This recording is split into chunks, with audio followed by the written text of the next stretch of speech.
अस्सलाम वालेकुम। अंबर और खुर्रम हाजिर हैं हमारी अनएडिटेड डिस्कशन के साथ। और सबसे पहले तो हम खुर्रम का हाल पूछते हैं, फिर आज के टॉपिक्स जो कि बड़े ही कोई जबरदस्त हैं उन पे थोड़ी सी बात करेंगे। क्या हाल है जनाब खुर्रम जबरदस्त आपके? तो नहीं है, मैं बिल्कुल ठीक हूँ जी। आप कैसी हैं? अस्सलाम वालेकुम। अल्हम्दुलिल्लाह बिल्कुल ठीक ठाक। भाई आप कैसे जबरदस्त नहीं है? आप क्या बात कर रहे हैं? खान साहब उनकी बहन ने आके डील पे बात कर ली है।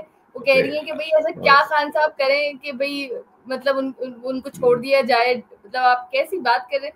इससे बड़ी कोई बात हो सकती है? आप बता दें सदी की मुझे। सही बात है, सही। मतलब नहीं नहीं, कोई नहीं हो सकती। यही है भाई। बिल्कुल हमला हमला शमला तो पता नहीं, याद भी नहीं है लोगों को। ये वाली बात तो डेफिनेटली वही याद 10 होगी। मई में सब सब तो पीछे रह गए। बड़ी जबरदस्त बात हो गई है।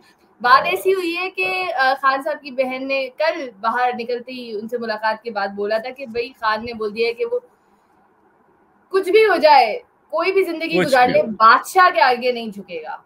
और आज जो है हाँ। एकदम देयर इज अ चेंज। उन्होंने कहा कि भाई बताएं हम्म, ऐसा वो क्या करें, ऐसी वो कौन सी चीज छोड़ दें जिसके बाद आप उन्हें छोड़ दें। जेल से हमारे सामने ओए आए, हो। बैठे हैं, टेबल पे बैठे हैं। किनको मुखातिब कर रही थी उनको आप जानते हैं? क्या लगता है भाई कौन हम्म। सी बात छोड़ देंगे तो खान साहब जेल से बाहर आ जाएंगे? क्या वाकई ऐसे है या कोई लीगल प्रोसीडिंग वगैरह का मसला है? क्या लगता है? But I have no idea, and I'll tell you why I don't have an idea. मैं जब अलीमा खान, क्या कहते हैं, बीबी अलीमा खान, क्या कहें, मोहतरमा अलीमा खान को जब मैं देखता हूँ, I see someone very very privileged, जो कि पूरी जिंदगी जो है ना वो एक प्रिविलेज में गुजरी है उनकी। उनका लहजा जो है बात करने का, वो आपको जिस तरह वो बात कर रही होती हैं प्रेस से, और लोगों जो का जो डिस्पोजिशन कहते हैं अंग्रेजी में, वो ऐसी है जिस तरह वो अमीर लोग जो होते हैं ना, जो नौकरों से जिस तरह हम्म। बात करते हैं। जिस तरह आप किसी अमीर शख्स को देखें जिसको कोई हाँ, ट्रैफिक वाला कोई तहज़ीब रोक का लेगा ना कि एक आपने क्या लुत्फ़ कहते होता हैं है। सिग्नल हाँ, तोड़ा है, वो ऐसा गुस्सा होता है उनके बदतमीज़ी अंदर, से, और या ऐसा है तुम। एंड व्हाई देयर इज़ तो एटीट्यूड, नो आइडिया। तलब उनका है, एक लहजा है उनका। हाँ, उनका एक लहजा है उनका। तो मैं, ऐसे लोग जो होते हैं, अलीमा खान, मोहतरमा अलीमा खान जैसे, उनको, उनका they always get their way, and they always gotten their way through out their life. जब से वो छोटे हैं, और they grown up in that environment. इनका वर्ल्ड व्यू जो होता है ना, वो एक बहुत इंटाइटलमेंट का होता है कि भाई वो मैंने कह दिया तो ये हो गया, भाई आज भी नाश्ता लगाओ अभी, और ये करो वो करो, तो वो उसका एक जो चीज है ना, वो फौरन के सामने हो जाती है। जब इस किस्म की चीज होती है कि भाईजान जो है वो 2 साल से जेल में है, और कोई उनकी उनकी उनकी बात नहीं कोई सुन रहा, वो जो कह रही हैं वो उसको इम्पोर्टेंस नहीं मिल रही, और आगे से जो है जो इदारे हैं वो लिफ्ट नहीं करा रहे, तो यार बंदा के ना कंट्रोल और डिलीट दब जाता है ऐसे लोग।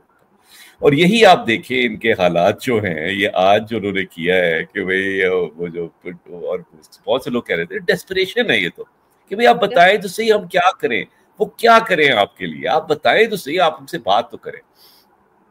पीटीआई की पोजीशन ऑफ स्ट्रेंथ तो नहीं थी, ठीक है जी, पोजीशन ऑफ स्ट्रेंथ तो आपकी खासी अरसे से नहीं है। नवंबर में जब उन्होंने की लॉन्ग मार्च पर सीन ठप हुआ, उसके बाद तब भी पोजीशन ऑफ स्ट्रेंथ नहीं थी, उसके बाद तो बहुत कम हो गई थी। आज अलीमा, मोहतरमा अलीमा खान ने एक पोजीशन ऑफ वीकनेस इंट्रोड्यूस कर दी है कि वो अब तो बिल्कुल ही भाई हमारे पास तो कुछ भी नहीं है, आप हमें बताएं। एंड अलीमा खान जो है मोहतरमा, उनको एटलीस्ट मैं तो सीरियस नहीं लेता कभी भी। आज मैं सीरियस ले रहा था, बिकॉज आज वो she was like completely rattled. अभी आप देखिए जब हमला हो रहा था इंडिया का, तो वो आके बयानात दे रही थी कि ये तो नवाज शरीफ और मोदी ने करवाया है, और उसको सबकी वो बातें करती हैं आके कि वो बादशाह सलामत है, उससे ज्यादा क्या हो गया। तो she is not someone that you can take seriously, right. But आज जो उन्होंने, मेरे ख्याल है because she doesn't have that sense कि यार किस वक्त क्या बात करनी है, बिकॉज उनकी एक बैकग्राउंड है, सेंस ऑफ एंटाइटलमेंट है, सब कुछ मिला है सारी उम्र, तो जो मर्जी मुंह में हो बोल दो और सारे के सारे लोग अप्रिशिएट करेंगे। She is been surrounded by people जो कि जी जी जी मैडम, जी मैडम, जी मैडम, उनके साथ सारी उम्र की है जिन लोगों ने, तो उनको वो सेंस ही नहीं है कि कौन सी बात किस वक्त करनी चाहिए और किसके सामने करनी चाहिए, किस तरह करनी चाहिए। तो आज जो उनका था, मुझे तो बड़ी हंसी आई उनकी बातें सुन के मुझे कि भाई ये तो, और सारा का सारा भोंडा वो जो था उनका, जो जो एक नैरेटिव बनाया हुआ था ये सारे यूट्यूबरों ने कि जी वो रात को जी आए हैं, नैन आए हैं बड़ी उनसे खबर मिलने के आने लिए, वाली है, और वो ये हो बोलते रहा है हैं और ना वो बड़ी हो रहा खबर है, आने वाली है। बड़ी हर खबर आने वाली है।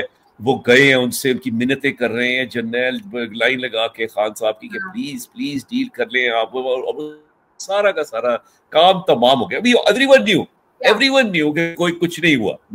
नजम सेठी साहब ने भी बात की आके कि यार वो डील हो रही है और ये हो रहा है, एवरीवन न्यू कि कुछ नहीं हो रहा था, बट आज तो आके उन्होंने खुद बोल दिया कि भाई प्लीज प्लीज। जस्ट इमेजिन, मतलब उन्होंने तो अपने आप को, तो बात ये है जी के हाँ, इररेलेवेंट अपने आप को आज खुद ही डिक्लेयर कर दिया है कि भाई आप प्लीज हमसे आके बात कर लें। और एंड यू नो चीज जो है ना, जो सारी की सारी जो जो जो 2+2=5 आ जाती है, कि क्या बात करें आके वो आपसे, आपके पास क्या है उनको देने के लिए इस वक्त, जो कि कुछ भी नहीं है।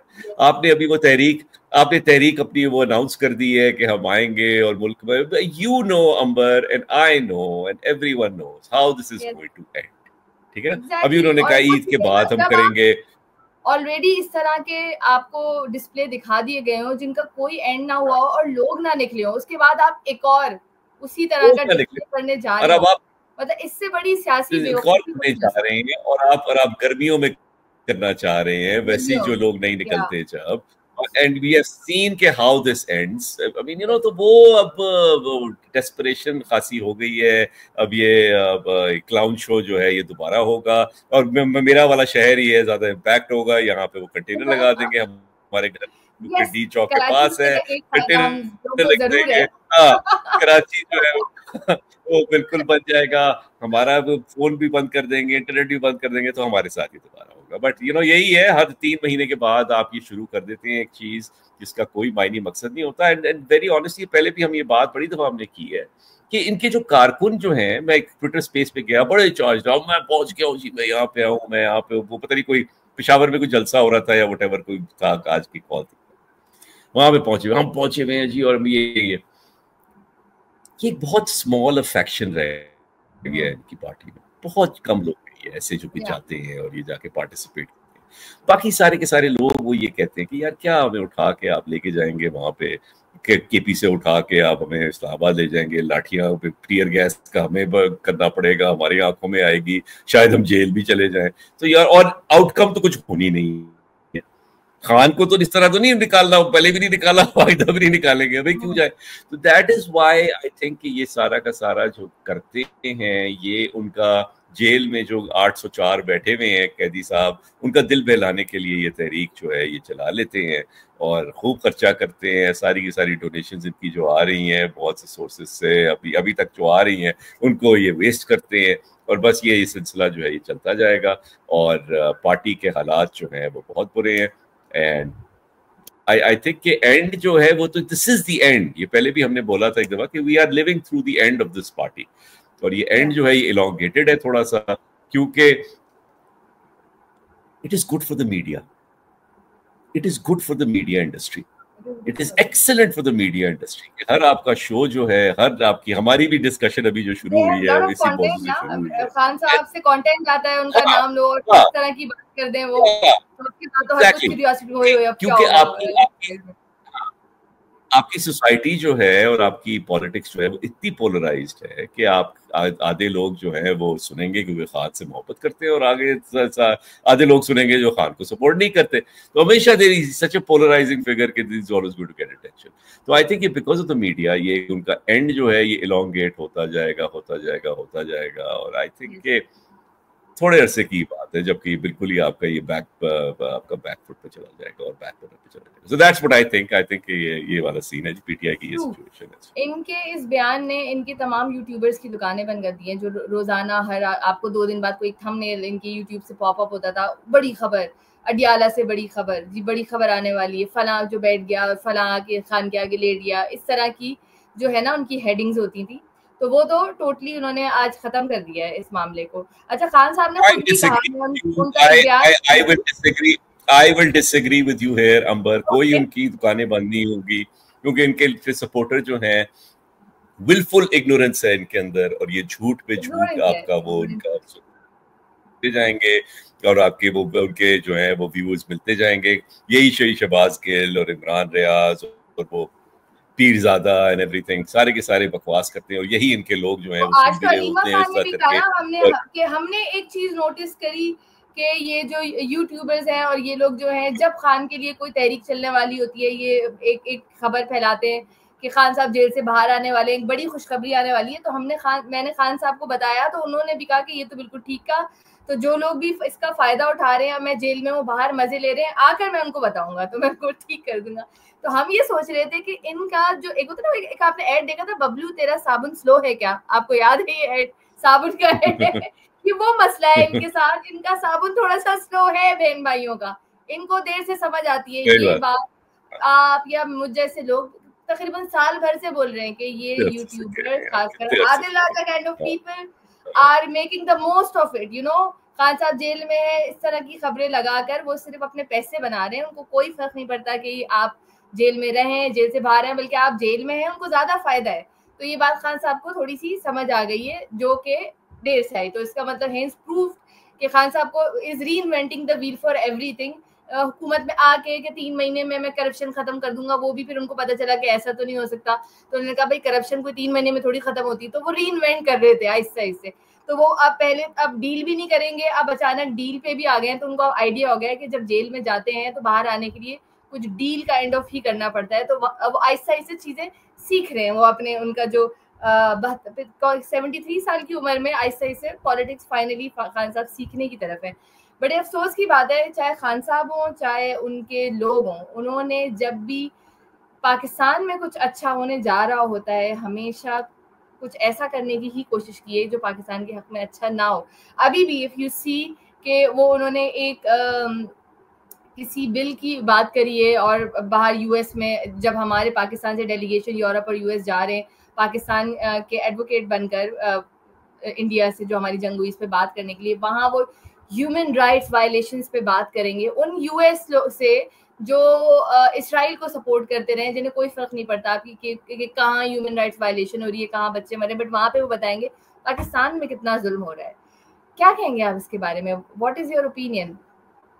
डू यू कहने थिंक को तो बहुत है यहाँ पर, बहुत ज्यादा कनेक्टेड है ये सब, इसीलिए होता है कि जब पाकिस्तान नहीं they try to stop it?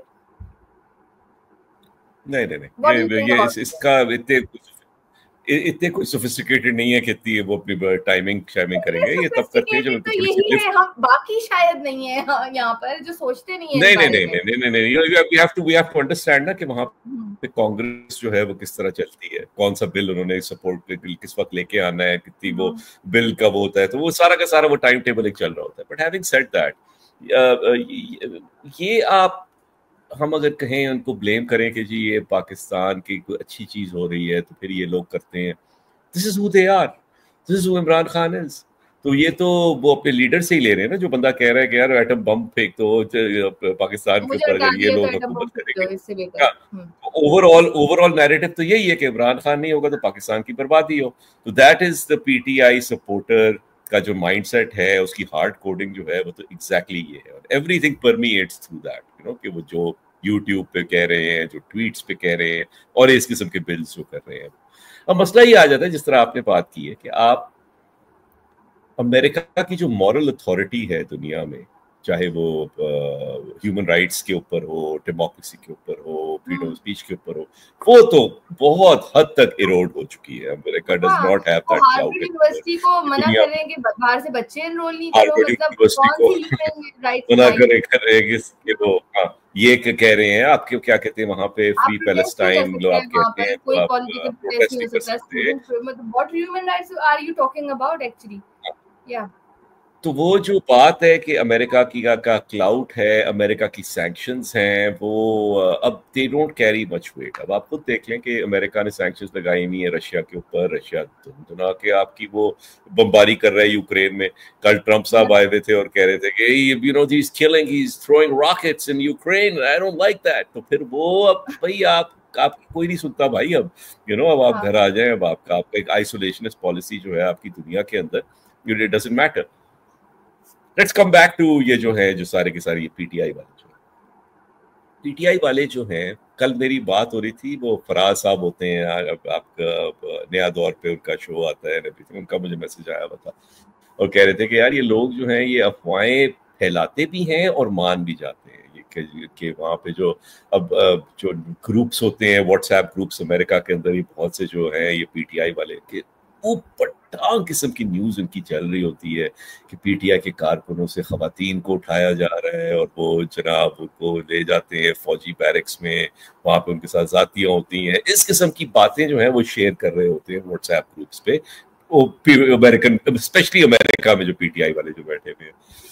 अब ये इस किस्म की बातें जब आप शेयर कर रहे होते, पीपल वहां पे जो है दे बिलीव इट। अब उसी बेवकूफी जो होती है ना नेचुरल जो आपके अंदर होती है, वो पढ़ाई लिखाई से नहीं दूर होती वो, और ना ही आपके कोई अगर मुल्क छोड़ दे आप वो भी दूर होती है। तो ये पीटीआई वाले जो है यहाँ भी बेवकूफ थे और वहां भी बेवकूफ रहते हैं, and they believe and consume fake news at a very high rate.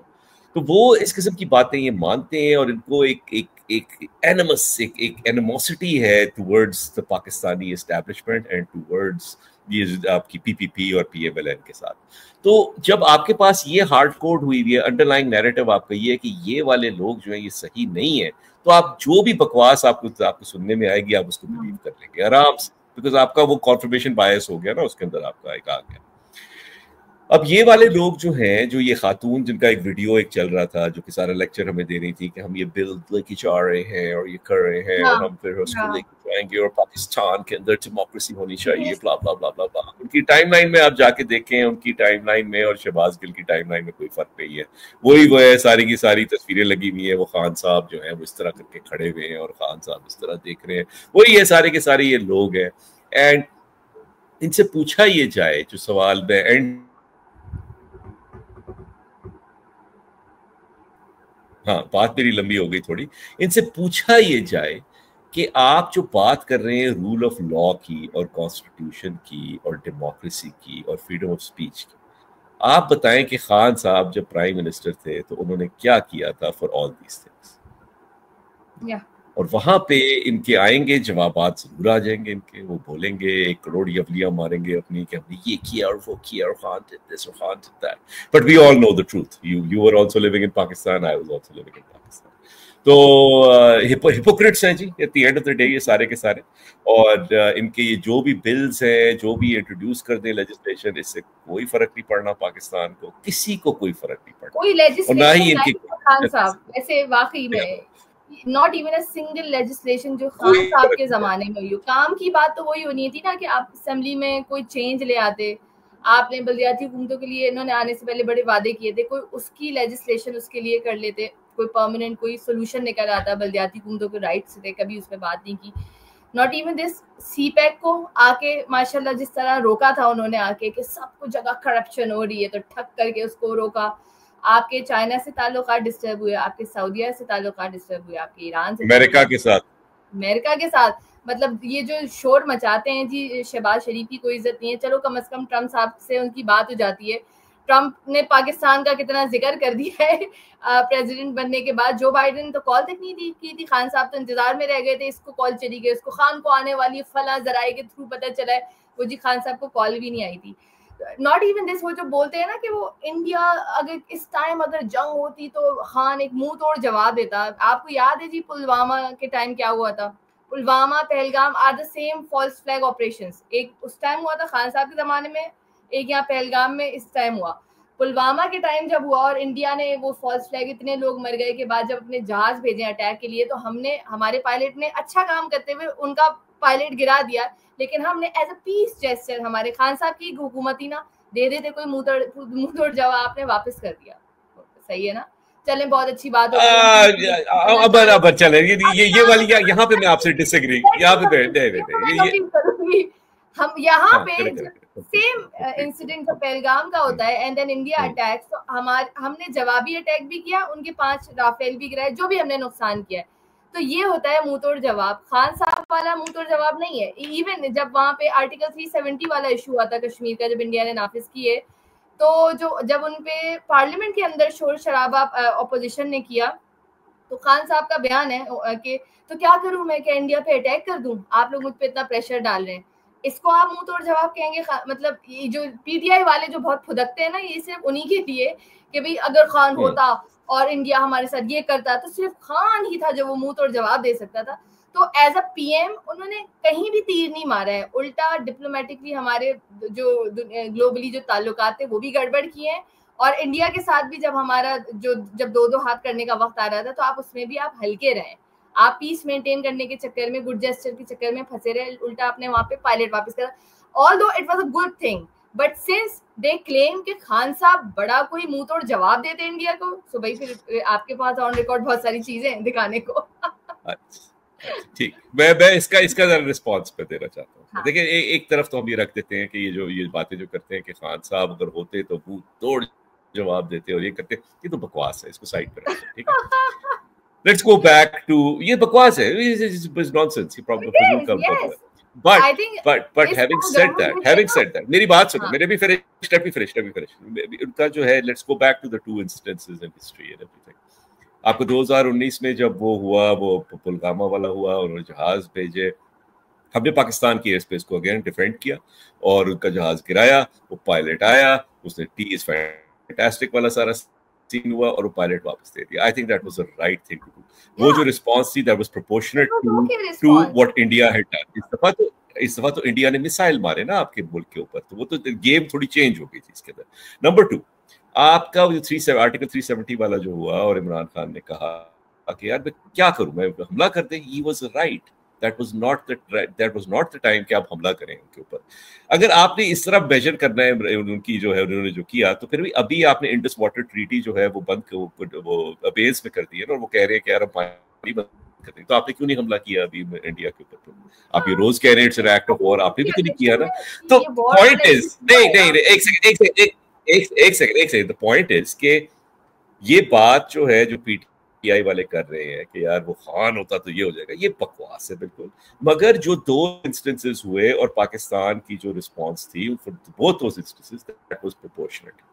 आपका 370 वाला जो था वो एक लॉ के अंदर चेंज था और that was a diplomatic fight जो कि शुरू हुई थी। इट वाज नॉट तो वो सही किया था, वो इमरान खान ने एक्चुअली सही कहा। के हिसाब से तो खान साहब उस टाइम अगर कोई भी शायद अगर मैं और आप पीटीआई की डिक्शनरी जो है वो अडेप्ट कर लेंगे ना, तो फिर तो हमारे सत्यानाश हो जाएगा। अबे क्या And even I remember जब खान साहब ने अभिनंदन को हैप्पी कि यार अच्छा at least we have done a decent step, we have taken a decent step, उस वक्त वो बहुत अच्छा लग रहा था। बट सिंस ये लोग आके पता नहीं क्या बोलते हैं तो इंसान सोचने में मजबूर जाते हैं किस तरह का मुंह तोड़ जवाब चाहते हैं आप। अंबर यही ना, अब आप दोस्त हैं, आप परेशान फौरन हो जाती हैं पीटीआई वालों की बातों पे, तो मैं बड़ा परेशान होता हूँ यहाँ पे फेडरल कैपिटल में बैठ के आपकी परेशानी देख के। तो प्लीज आप परेशान ना हुआ, इग्नोर किया करें। असली परेशानी तो अभी जो है ना, बकवास है सारी की सारी। ये पॉइंट जो है देखें, सिंपल पॉइंट जो है वो ये है कि आपकी ये सारी की सारी जो जंग वाला जो सूरत हाल अभी हुई है, इसके अंदर पीटीआई और इमरान खान इररेलेवेंट हो गए। इनका ये सारा की सारी मुहिम जो है is to keep Imran Khan in public, in the minds of the public and everything, and to keep him relevant, जिसके अंदर वो फेल हो चुके हैं, वो फेल हो चुके हैं। The people are looking elsewhere, people are looking at क्या stability आनी चाहिए इस मुल्क के अंदर, we want to be protected, we want to be support our armed forces against such a hostile enemy, और ये सारा का सारा सीन जो है ये पीटीआई ओवरकम नहीं कर सकता। उस किस्म की बकवास तो होगी। हमारा ट्रू लीडर है, इस वक्त लीडर नहीं है। वो टॉक शो पे आके जो उमर अयूब साहब कहते हैं कि जी पाकिस्तान में इस वक्त लीडर नहीं है, बगैर और मुल्क बच नहीं सकता। असल में वो वाली मिथ है ना, बहुत बड़ी, बहुत टूट गई ना, खत्म हो गया है, एवरीथिंग इज फिनिश्ड। चल रहा है ना, स्टेबिलिटी बहुत मुश्किल से ही सही, लेकिन हल्की फुल्की आ रही है कहीं ना कहीं। तो वो अब वो मिथ टूटी है तो जाहिर है आपको लोग सड़कों पे कम नजर आ रहे हैं। आपने देखा होगा, आपने कराची से भी अगर इनकी पीटीआई ऑफिशियल पे फुटेज शेयर हुई कि खान साहब की रिहाई के लिए एक सिटिंग हुई थी, वहां पर लोग बैठे हुए थे, वो तेजी से उन्होंने कैमरा घुमा दिया because they had nothing to show. अगर आप कराची जैसे बड़े शहर से 300 लोग ना बिठा सकें खान साहब की रिहाई के लिए, तो literally it's a shame even for Khan साहब। बड़ी यार गर्मी है, बड़ी गर्मी है, यही ना गर्मी बड़ी है। आपका तो नमी का तनासुब भी बहुत ज्यादा होता है कराची में। और इवन अभी हाई कोर्ट के बाहर जो उन्होंने नारे वारे लगाए हैं खान साहब के हक में, इवन वहाँ 25-26 लोग थे। ये तो इतनी बेइज्जती की बात है। खान साहब वहाँ पूरे मुल्क लोगों को निकाल कर रेवोल्यूशन लाने की बातें कर रहे हैं। ये तो ना करें, फिर इससे बेहतर है लिटरली ये लोग कि कॉल ना दे। It is actually not a suitable time. Heat wave चल रही है, कोई मरेगा नहीं खान साहब। गर्मी बहुत है। देखिए जितनी अडियाला में गर्मी है ना, जितनी अडियाला में गर्मी है उससे ज्यादा कराची में इस वक्त गर्मी है। तो इसलिए आप कैसे आप कह सकती हैं भाई नहीं, no it's too hot, it's too hot. पानी पिए और घर पे रहे। एसी नहीं है ना, वही तो बिजली बंद हो गई थी पता नहीं 2 दिन उनकी, पता नहीं ये सब लोग कह रहे थे भाई बड़े भाई नींद भी नहीं आई थी, पता नहीं क्या चारपाई I heard he was very weak this time अभी जब वो पेशी पर आए हैं। डेफिनेटली गर्मी तो है, अल्लाह कर उनको भी सेहत दे। We never wish anything bad for him। अकल भी दे और बाहर आ जाए। जेल है डेफिनेटली नहीं तो जेल है, पीसी में तो नहीं गए हुए ना, वो जेल गए हुए हैं भाई। क्या वो अभी पता नहीं लोग क्या समझते हैं उनको क्या होगा वहाँ पे। या जेल में कोई आप अच्छा तो किया नहीं होता, डेफिनेटली इतनी फैसिलिटीज भी नहीं होती हैं। बट वो ये कारमा कि मैं जाके सबसे पहले इसके रूम का एसी निकालूंगा। कभी कभी बहुत सी बातें आपकी कहीं भी आपके सामने आ जाती हैं, तो what goes around comes around. वो बड़ा अजीब सी बात है, ये फैक्ट है। उससे ज्यादा एक और अजीब सी बात हुई जो कि सुनी मैंने तो कुछ अचंभा सी लगी मुझे, तो मैंने कहा मैं आपसे शेयर करूं। केपी में पीपल्स पार्टी ने एक एहतजाज किया किस चीज के खिलाफ?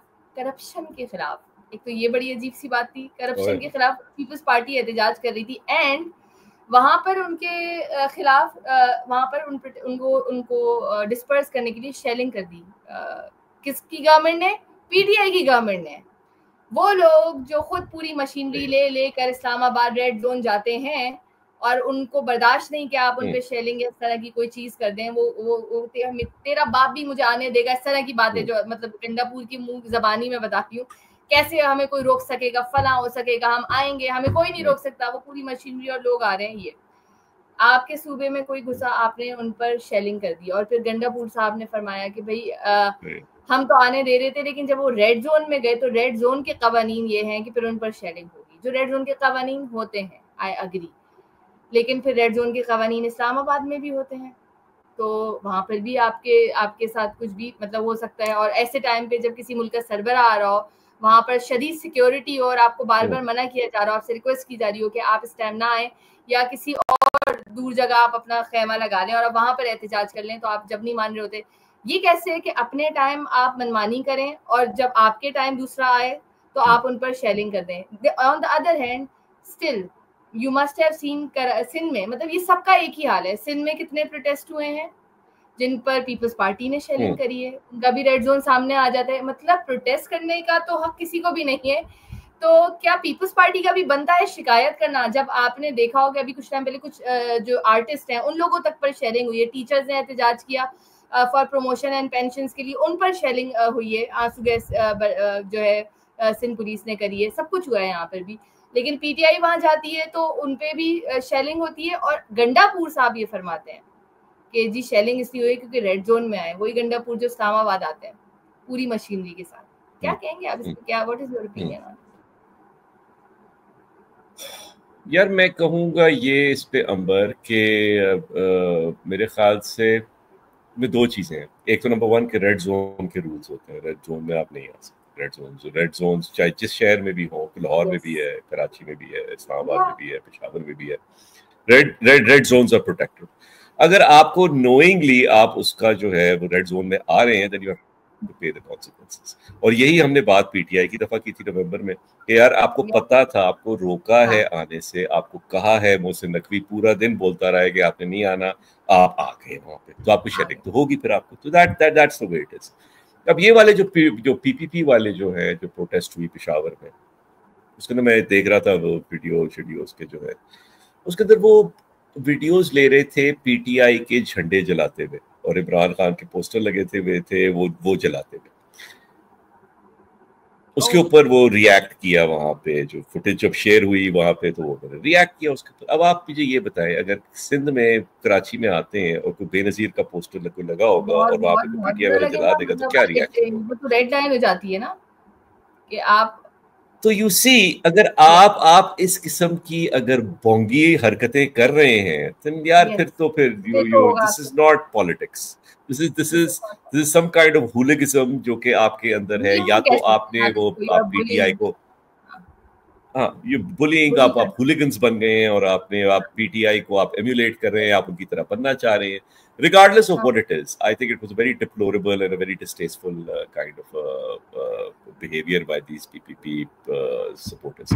और हैरत की बात ये है कि जिस तरह आपने भी अभी बोला कि इतनी सारी प्रोटेस्ट होती है कराची में और फौरन वो शेलिंग शुरू हो जाती है, पीसफुल प्रोटेस्ट होती है, टीचर्स कर रहे होते हैं, सिविल सर्वेंट्स कर रहे होते हैं, there is always a reaction from this PPP government towards people.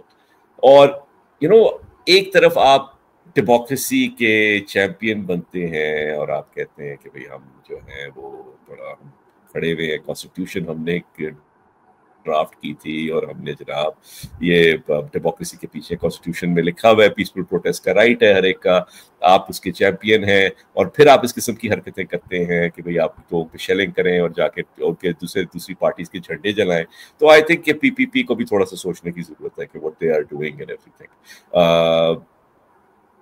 हमारी पोलराइजेशन जो है इस मुल्क के अंदर इस हद तक आ गई है कि हम अब बर्दाश्त ही नहीं कर सकते किसी और अगर पीएमएलएन का सपोर्टर होगा और सामने पीटीआई का होगा, वो अभी you just can't have a discussion, you can't have a cordial discussion with anyone. So this is where we are. और इस सिचुएशन में अगर आप अपने आप को डेमोक्रेसी के चैंपियन समझते हैं, आप हमने सबसे ज्यादा कुर्बानियां दी हैं डेमोक्रेसी के लिए, ये all the founders of this party, आपकी सबसे जो दुनिया की सबसे मानी हुई लीडर बेनजीर भुट्टो असैसिनेट हुई है फॉर डेमोक्रेसी, तो आई थिंक आपकी रिस्पॉन्सिबिलिटी ज्यादा बनती है। और आपको इस किस्म की हरकतों से कि आप झंडे जला रहे हैं और पोस्टर जला रहे हैं, इससे आपको थोड़ा सा परहेज करना चाहिए और आपकी पार्टी के अंदर भी उतना डिसिप्लिन होना चाहिए कि इस किस्म की चीजें ना करें। ये मेरा true I agree with you, बिल्कुल इसी तरह है, क्योंकि पीपल्स पार्टी तो खुद आइन की अलंबरदार रही है। जो मेन इस आइन की लेटली जो अमेंडमेंट्स आई हैं वो उन्हीं के टाइम पे आई हैं, and it's a very tedious task, it's not easy. 26 amendment आप साथ तमाम पार्टीज को अग्री करके दो तिहाई मेजॉरिटी ले आए। इसी तरह जो 18वीं तरमीम आई थी, आपको याद होगा, वो काफ़ी साल पहले, वो भी इन्हीं की वजह से हुई थी और बहुत मेजर चेंजेस आए थे। यानी कि केपी जो सूबा है उसका नाम तक चेंज हुआ था, सरहद उस वक्त उसका नाम हुआ करता था। तो उनकी होते हुए इस तरह की बातें होना, इंटॉलरेंस उनके अपने सूबे में होना, और देन वही चीज आप वहां जाके दूसरे के सूबे में रिपीट करना, और प्लस ये कि to be I agree with you, leaders पे जो है ना कोई मजाक नहीं होना चाहिए यहाँ पे। तो मतलब फिर अगर आपके साथ बुरा हो रहा है तो फिर आप खुद डिजर्व कर रहे हैं। आगे चलते हैं, बजट आ रहा है, बजट आ रहा था 2 जून को, बढ़ा के उसकी तारीख जो है ईद के बाद कर दी गई है, ताकि आपको जोर से लगे, धीरे से लगे। ईद से पहले लगता है अपसेट होता है, पता नहीं कौन सा कोई गाय लेने जा रहा होता है वो बकरा खरीद लेता है। सही बात है, ये मवेशी मंडी वालों ने करवाया आगे। भाई बहुत नुकसान हो जाएगा, लोग हो जाएगा यार, बैल आए खड़े रहेंगे, ताकि लोग खुल के गोश्त बांट सके, लोगों को खिलाएं भी, खुद ना सारा रख ले, जो हालात हैं देखकर। तो बजट की डेट आगे बढ़ी है, IMF की के सामने अभी मंजूर हुई है, थोड़े चेंजेस आए आप और फिर वही रेवेन्यू पे बात हो रही है, हमें ये जनरेट करना है, हमें वो जनरेट करना है। IMF की जो शराइतें हैं वो मंजूर करने के लिए बजट उसी हिसाब से आएगा। क्या आपको लगता है कि फिर सैलरी क्लास को मजीद उसका गला दबाया जाएगा या कहीं और? एब्सोल्युटली मजीद टैक्सेस वहां पे लगेंगे, मतलब ये होगा सैलरी क्लास के साथ, जो है बैग बांध ही लें यहाँ से जाने का। हाँ, बिल्कुल होगा।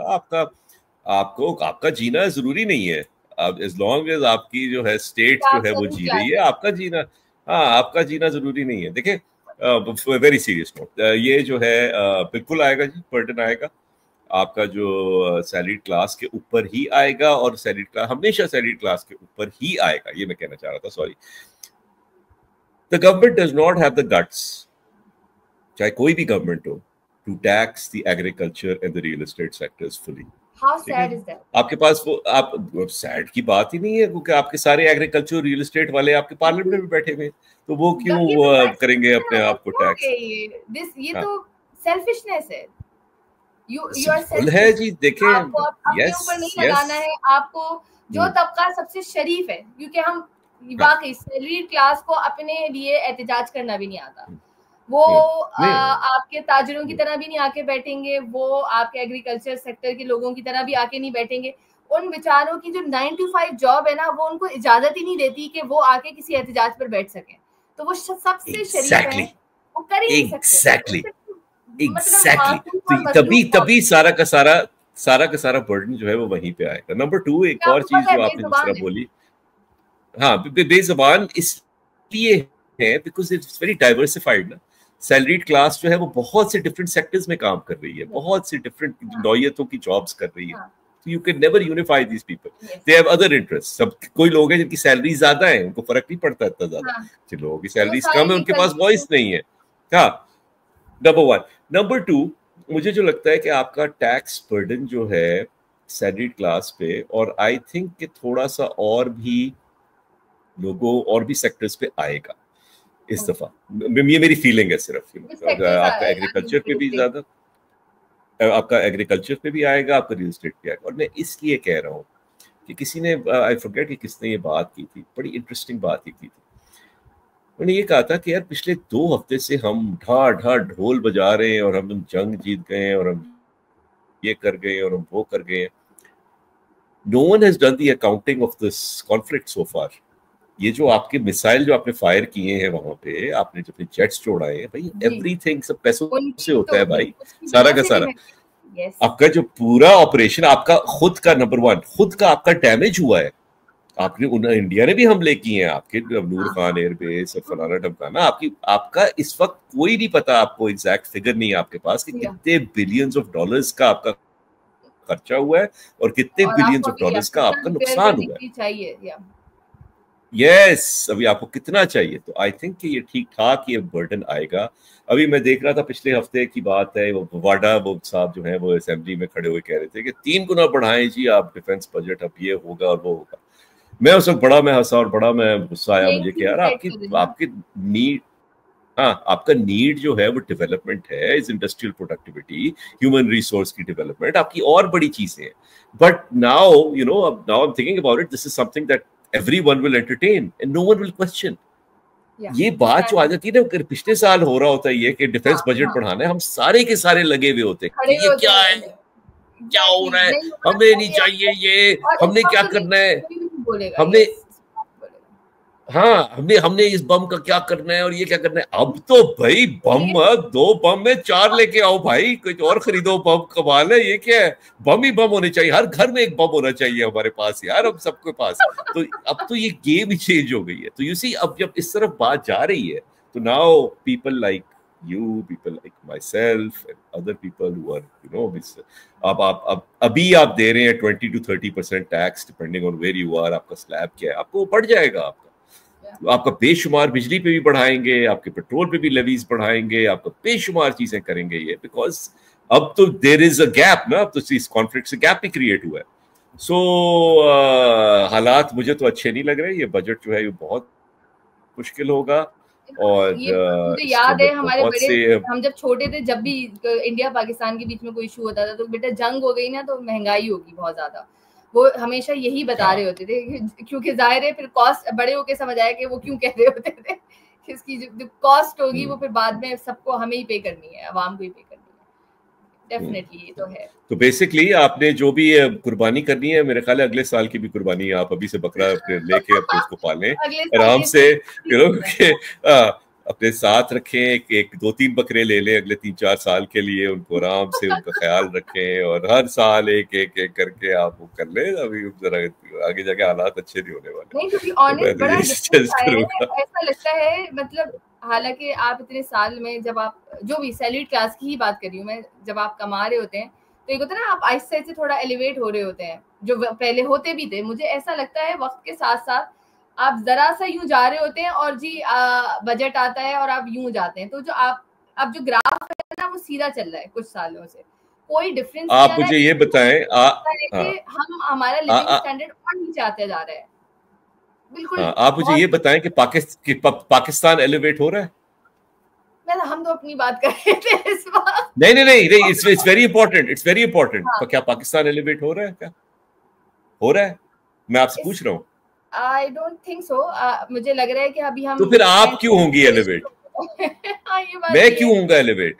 ये बात भी है। आप पूरे मुल्क को देखें, आप हर साल आप IMF के पास जा रहे हैं for $6 बिलियन के लिए, आप बहुत क्योंकि से आपकी लोग शॉर्टफॉल निर्भर ऐसी हो आ रहे हैं ना, जाती है। बहुत से लोगों के जिनके कारोबार हैं, बहुत से लोगों के हालात अच्छे हैं। मुझे लगता है इस वक्त कारोबारी तबका शायद ज्यादा बेहतर हालात में, शायद वो जो नहीं, टैक्स बचाते हैं, टैक्स ज्यादा पे नहीं करते। बड़े बड़े, if you I got to know about some online businesses who turned into having a proper outlets, बड़े outlets टॉलमिन में, and literally अभी वो सील हुए हैं because they were not paying of the taxes, and literally I was wondering कि ये कैसे एक ऑनलाइन बिजनेस से इन्होंने साल भर में 3 बड़े आउटलेट खड़े कर लिए, कैसे खोला हुआ है।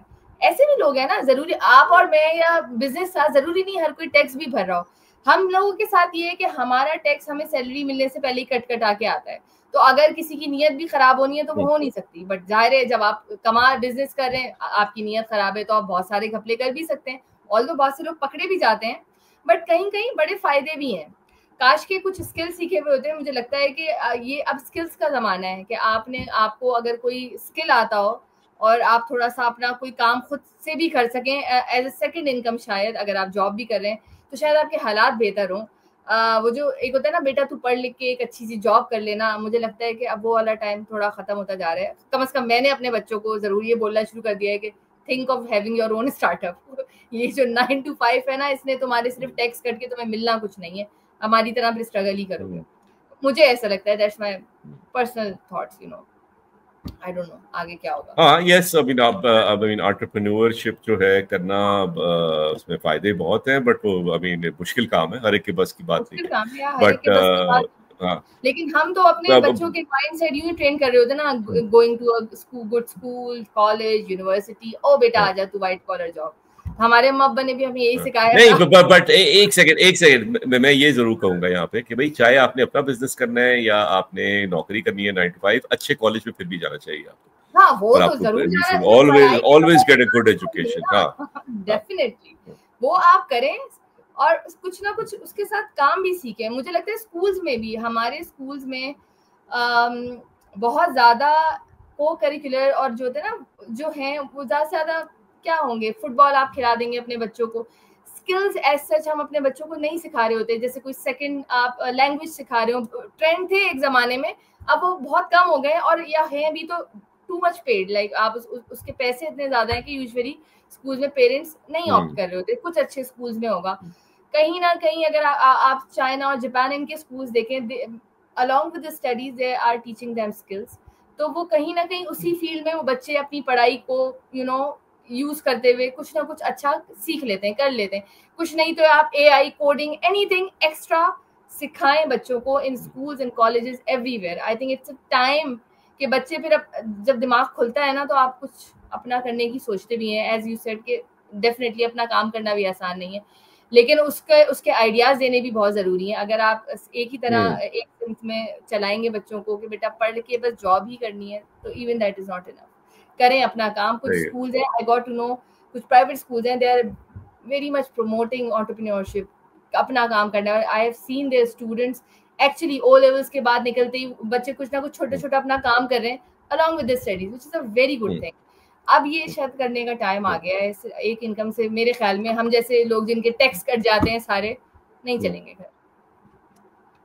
मैं ये सजेस्ट करूंगा यहाँ पे अंबर कि आपको ना go at times it's better to go in reverse in a way.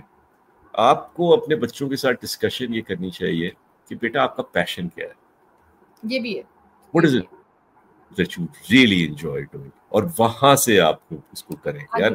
there is a passion जहाँ पे आप कुछ कर सकते हैं, something that you are good at, something that can make you some money, something that people like, something that the world needs, तो वो सारी चीजें अगर होंगी एक चीज के अंदर, तो I think you can find some direction, और वहाँ पे एंटरप्रेन्योरशिप हो सकती है। But it all has to be something that you really love doing. तो ये मेरे ख्याल है, अगर डिस्कशन यहाँ पे आप करें ना बच्चों के साथ, यू फाइंड अ लॉट।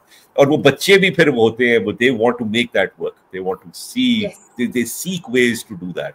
तो यहाँ से करें, यहाँ से मेरे ख्याल है। आई एग्री विद यू, ये भी बहुत जरूरी है, बच्चों की अपना ओपिनियन और उनको उनकी मर्जी से अगर वो चलेंगे तो वो ज्यादा अच्छा अचीव करेंगे, rather than pushing them to you know बेटा तुझे डॉक्टर ही बनना है। मुझे याद है मेरी ड्राइंग बहुत अच्छी थी तो मुझे इसलिए प्री मेडिकल दिलवा दी थी हमारे घर वालों ने, अरे बेटा तेरी ड्राइंग बहुत अच्छी, अब मुझे खुद भी समझ अच्छा चलो सही है, नंबर भी अच्छे आ रहे हैं, ड्राइंग भी अच्छी है, चलो भी डायग्राम बनाएंगे, वहां पहुंचे तो भाई यहाँ तो कोई काम ही नहीं है डायग्राम का करने का, खैर है कुछ भी कर दो, पढ़ना जरूरी है।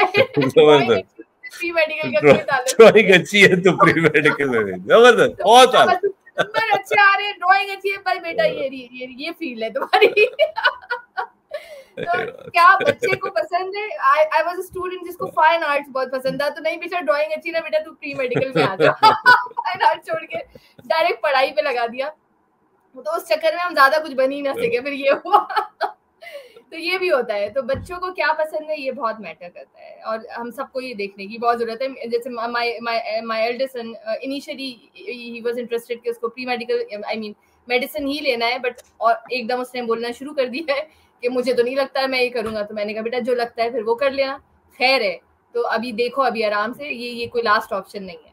तो आई थिंक ये वाला माइंडसेट होना भी अब बहुत जरूरी है कि बच्चे क्या चाहते हैं। इसी नोट पे हम एंड करते हैं। Thank you so much, Khurram. It's always a pleasure talking to you. Okay. अपना ख्याल रखिएगा। Take care.